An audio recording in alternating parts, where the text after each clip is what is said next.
This, of course, is a segment where viewers try to find mistakes on our show. So far, hundreds of challengers, no winners. No one's ever found us making a mistake. Huh. Yeah, because we don't make them. Anywho, tonight, a fan named Tim Blosius thinks he caught a mistake. He says it happened last week after skydiver Felix Baumgartner set a new record for the world's highest free fall.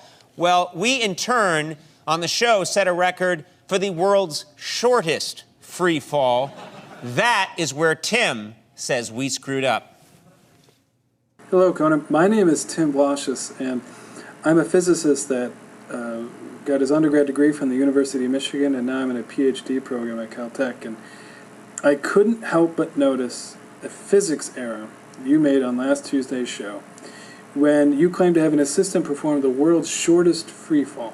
Daredevil Alex Brenner suspended 4 inches from the ground. 2, 1, ball! Yeah!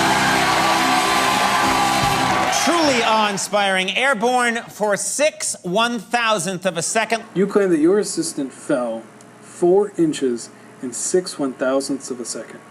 And I'm here to derive for you that is physically impossible. Okay? So we know the acceleration of your assistant, which is of course the second derivative with respect to time of position, was g, which is the acceleration due to gravity at the Earth's surface. That we can integrate to get velocity. So in order to solve for time, all we need to know is g and the distance that he fell. Then I can calculate the velocity with which he struck the ground. I can get his real acceleration, and then we can solve for t, and I find that 0.14 seconds. That means you were off by a factor of 24. Now I realize that in your world, it may be normal for things to happen 24 times faster than expected in the bedroom. Okay, but this is fundamental physics.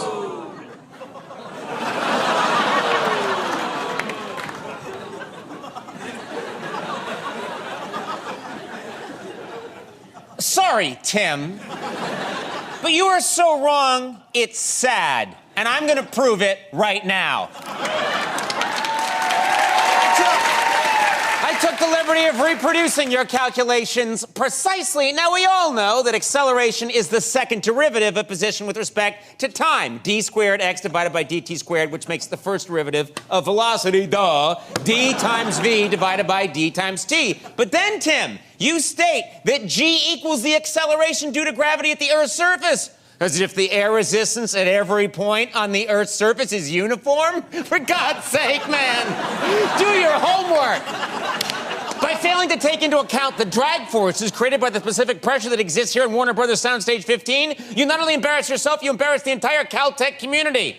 Let's just say that the nature of these unique soundstage forces combine shockwave effects, vortex systems, generation effects, and wake viscous mechanisms into a motion equation that's clearly beyond the scope of your limited understanding.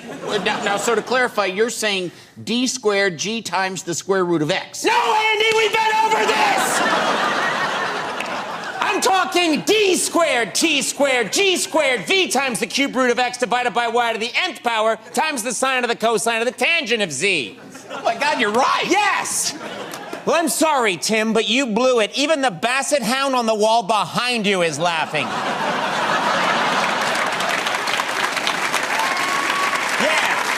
Yeah! And if you don't believe me, let's check in with the world's greatest physicist and see what he thinks. Hey, Tim, you're wrong. Suck it.